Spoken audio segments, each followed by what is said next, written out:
My mister unpredictable episode 9। सामने phone पर अपने चाचा की आवाज को सुनकर अर्जुन के चेहरे का रंग उड़ जाता है और वो फिर थोड़ी घबराई हुई आवाज में बोलता है, सॉरी चाचू, वो मैं बहुत जरूरी फाइल चेक कर रहा था जिसकी वजह से मैंने इरिटेट होकर वो सब बोल दिया था। अभी अर्जुन ने इतना कहा ही था कि उसके दूसरे फोन से जो अर्जुन से होल्ड की बटन की जगह स्पीकर का बटन दबा दिया था आवाज आती है, बेबी आज किस रेस्टोरेंट में पार्टी दे रहे हो। और उस आवाज को सुनकर अर्जुन जल्दी से अपनी गर्लफ्रेंड का फोन काट देता है और वो अपने चाचा को एक्सप्लेन करते हुए कहता है, वो चाचू वो ना, अभी उसने इतना कहा ही होता है कि संजीव जी दूसरी तरफ से कहते हैं, रुको तुम्हें मुझे एक्सप्लेन करने की कोई ज़रूरत नहीं है, बल्कि अब तुम्हें फ़ोन उठाने तक की कोई ज़रूरत नहीं है, क्योंकि अब वो कंपनी तुम्हारी बहन राधिका संभालेगी और वो इस वीकेंड के बाद कंपनी ज्वाइन करेगी। और हाँ, तुम अब से फैक्ट्री और ऑन साइट बिजनेस अपनी बहन के अंदर संभालोगे और मैं चाहता हूँ कि तुम इन सब चीज़ों को जल्दी से अरेंज कर दो। और हाँ, परसों कंपनी में राधिका के असिस्टेंट की पोस्ट के लिए इंटरव्यू भी है और उसका अरेंजमेंट भी कर देना। और इतना बोलकर संजीव जी कॉल काट देते हैं। संजीव जी का कॉल कटते ही अर्जुन के भाव बिल्कुल ही बदल गए और अब वो गुस्से में आकर अपने पापा को कॉल करता है और उधर से फोन उठते ही अर्जुन सारी बात अपने पापा को उसी गुस्से में बता देता है।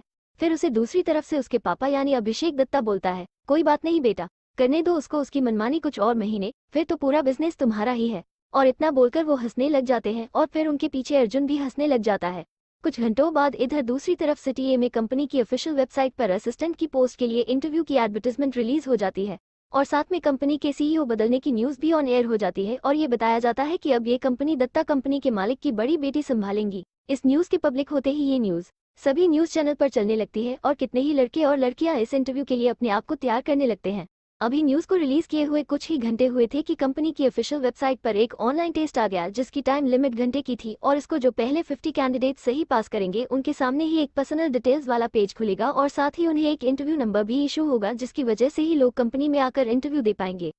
और जैसे ही सभी को ये टेस्ट मिला तो सभी कैंडिडेट्स इसको सॉल्व करने लग गए। पर सवाल इतने मुश्किल और ना समझ आने वाले थे कि 3 घंटे की टाइम लिमिट बहुत कम थी। नॉर्मल कैंडिडेट तो छोड़ो, बड़ी बड़ी कंपनियों के एक्सपर्ट्स को भी ये सवाल हल करने में मुश्किल आ रही थी जो दत्ता कॉरपोरेशन में अपने जासूस असिस्टेंट के तौर पर भेजना चाहते थे। और आपको जान के हैरानी होगी कि ये बिजनेस के सवाल राधिका ने खुद ही तैयार किए थे।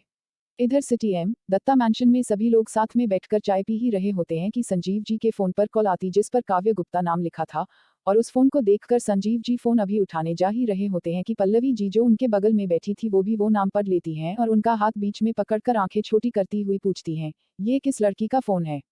अपनी पत्नी को ऐसे आंखें छोटी करते देख संजीव जी हंस पड़ते हैं और फोन उठाकर स्पीकर पर रख देते हैं।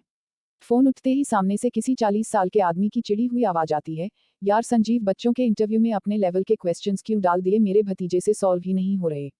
फोन से किसी आदमी की आवाज को सुनकर पल्लवी जी को समझ आ जाता है कि काव्य किसी लड़की का नाम नहीं बल्कि इस आदमी का नाम है और ये समझ आते ही वो संजीव जी को हल्के से सॉरी बोलती है जिसके जवाब में संजीव जी प्लेफुल स्माइल करते हुए कहते हैं, पल्लवी जी आपकी माफी तो हम बेडरूम में लेंगे।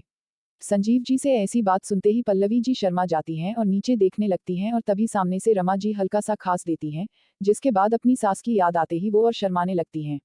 वहीं दूसरी तरफ संजीव जी कहते हैं, काव्य जी ये क्वेश्चन मैंने नहीं राधिका ने खुद ही डाले हैं, जिसके जवाब में सामने से काव्य गुप्ता कहते हैं, यार ये गलत है, सभी टैलेंटेड लोग तेरे ही फैमिली से होने जरूरी होते हैं और यहाँ मेरे बेटे को तो मेरा बिजनेस समझने के लिए और समय लगेगा। जिसके जवाब में बस गुप्ता जी हंस देते हैं और फोन कट जाता है। ये थे काव्य गुप्ता, संजीव जी के अच्छे दोस्त और इंडिया की जानी मानी कंस्ट्रक्शन कंपनी गुप्ता बिल्डर्स के मालिक। वहीं दूसरी तरफ इस टेस्ट के रिलीज होते ही एक लड़का, लगभग 25 से 26 साल का लड़का, एक हल्की सी स्माइल देता है और कहता है, इंटरेस्टिंग इंटरेस्टिंग, और इतना बोलकर वो उस टेस्ट को अगले 15 मिनट में पूरा करके अपना फॉर्म भी सबमिट कर देता है। कौन था ये लड़का और कैसे इसने इतनी जल्दी क्वेश्चन सॉल्व कर दिए? आज के एपिसोड में इतना ही। आगे के एपिसोड के लिए इस वीडियो को लाइक और चैनल को सब्सक्राइब करें और अगर आपने हमारे पहले के वीडियो नहीं देखे हैं तो वो आप हमारे चैनल पर देख सकते हैं।